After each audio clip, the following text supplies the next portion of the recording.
जोहार, नमस्कार।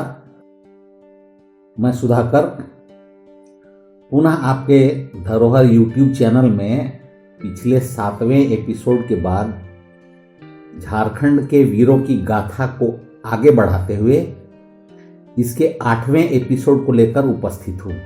साथियों, अपरिहार्य कारणों से धरोहर की श्रृंखला के टूट जाने का हमें खेद है, किंतु हम इस श्रृंखला को जोड़कर फिर से आगे बढ़ रहे हैं और इसी के साथ धरोहर यूट्यूब के इसी चैनल में हम झारखंड के सबसे बड़े भूभाग में बोली जाने वाली भाषा खोरठा भाषा की समग्र जानकारियों को लेकर आपके साथ शेयर करते रहेंगे, जिससे हमारे खोरठा के छात्र, विद्यार्थी, छात्राएं, शोधार्थी और खोरठा के साहित्य प्रेमियों को भी इसका लाभ मिल सके।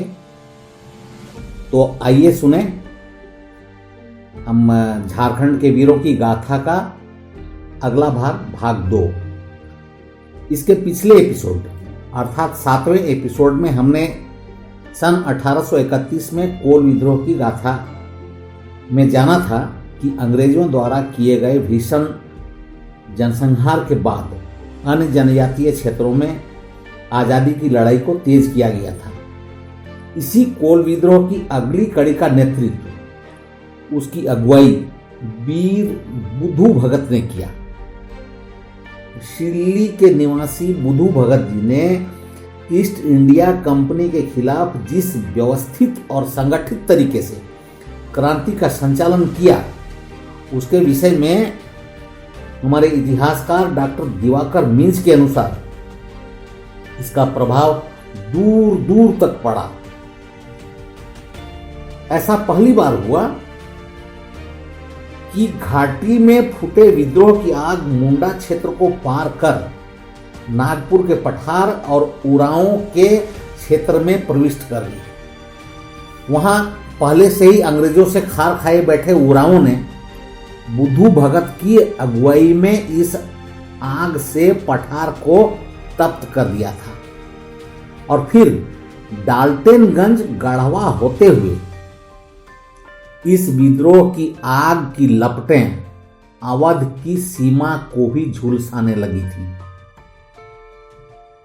बुधू भगत की विद्रोही गतिविधियों से बौखलाई अंग्रेजी सरकार ने उस समय उन्हें जिंदा या मुर्दा पकड़ने के लिए 1000 रुपये की घोषणा करवा दिया, किंतु अंग्रेजी सरकार को इसमें सफलता नहीं मिली और तब हताशा का शिकार हो चुके कैप्टन हम्पे ने बेकसूर ग्रामीणों को अपने क्रोध का शिकार बनाना शुरू कर दिया, किंतु अपने नेता बुधू भगत की सुरक्षा के लिए उनके साथियों ने इतना बड़ा विशाल मानव घेरा बना लिया जिसमें 300 से अधिक लोग थे।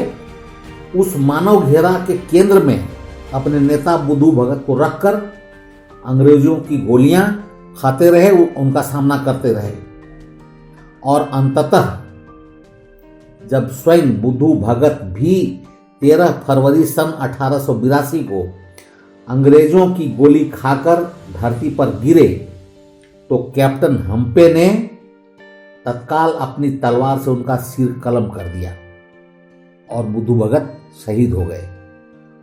वीर बुधू भगत की शहादत के बाद भी झारखंड में आजादी की लड़ाई धीमी नहीं हुई थी, जिसका उदाहरण सिंहभूम के कोल्हान क्षेत्र का हो विद्रोह है, जिसे अंग्रेजों ने 1937 ईस्वी में दबा दिया। तो साथियों, आज इतना ही। इसके अगले एपिसोड में हम फिर हाजिर होंगे इसी कड़ी की एक नई गाथा लेकर। इसी के साथ ही हम इसी चैनल में खोरठा के छात्र छात्राओं, विद्यार्थियों, शोधकर्ताओं, शिक्षक पात्रता परीक्षा, जेपीएससी आदि सभी प्रकार की प्रतियोगी परीक्षाओं से संबंधित जानकारियां लेकर शीघ्र ही आ रहे हैं। यदि अब तक आपने हमारे चैनल को सब्सक्राइब नहीं किया है तो इसे अवश्य सब्सक्राइब कर लें और साथ ही बेल आइकॉन को दबा लें ताकि हमारे वीडियोज के सभी नोटिफिकेशंस आप तक सबसे पहले पहुंच सके। धन्यवाद। जोहार। जय झारखंड, जय भारत।